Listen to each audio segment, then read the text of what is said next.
I uploaded a YouTube Shorts zooming into the Mandelbrot set.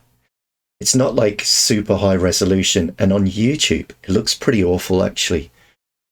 Something goes wrong, even though, and I'll show you here, I produce the videos in Python, I export images, and then I combine them with FFmpeg. I don't go anywhere near a video editor.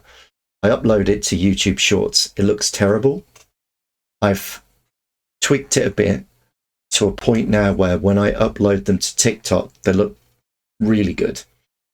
And what I'm doing now is I'm trying. So TikTok is this. It looks pretty good on TikTok if you do it 1080 by 1920. Shorts is the same dimensions, but I have been told that if you upload it double resolution, that it might trigger a higher quality their end. So we'll see if that's true. What I wanted to show you is some of the settings that I use for these videos. So basically, palette, that's kind of interesting. Let me show you that. So these are all the different palettes that I've got available. And the one that always seems to look best is this one, which I created using sine and cosine curves. And I don't even think I've got the exact parameters for it anymore. So you can see how when I started off, lots of edges between the colors. And then I got better at smoothing using either cubic splines or that one's nice. It was supposed to be the rainbow though. Eventually I worked out how to do a rainbow properly. That's this one.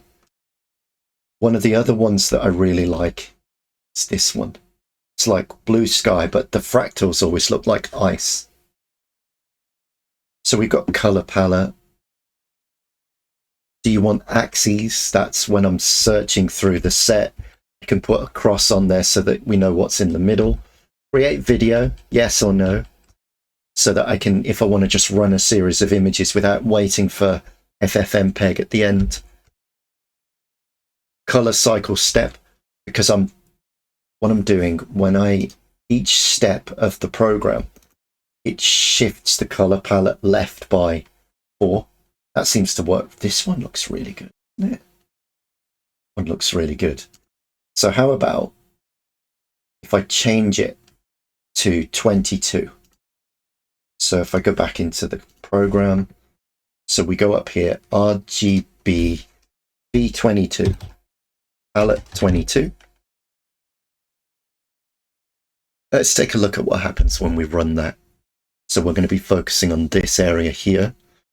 And we're going to run 100 frames, starting with a very low number of iterations. You can see the set from a distance with just 50 iterations, increasing by 2 each step, and then going up to 2,500.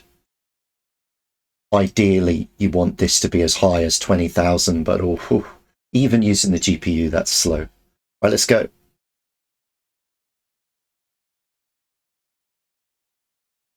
So it's generating frames. It's telling us the frame number, the zoom level, and the number of iterations.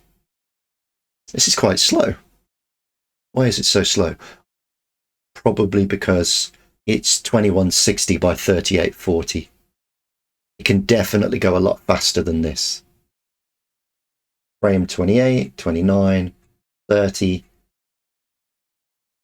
Still, it's pretty good.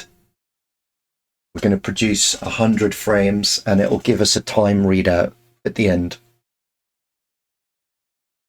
We're on frame 60 now. I wasn't expecting it to be this slow. When it gets to 100, the iterations are going to be closer to 200. And then when it gets to 200, the iterations will probably be closer to 400. And then by the time you get to 1,000, you start to hit the limit, I think. 2,500, I'm not sure. I have to do the maths. Frame, oh, so slow now. I don't think I'm going to edit this. I'm just going to let it go. It'll be slow. It is what it is. Not everything's a TikTok. Oh, here we go. Here we go. Frame 99. Zoom 0.2678. Total elapsed time 2 minutes. Lasts. Okay, and that's all the FFmpeg stuff. That was quick. That was really quick. Right, let's scroll through and look at the colors. It's pretty good. That is good. Huh? Huh? Oh, okay. Yeah, we got a couple of videos. We got some old videos and some new videos. The videos will be too short. Yeah, look at that. That is pretty cool. I don't know. We're going to go for those colors. Yes, I think so.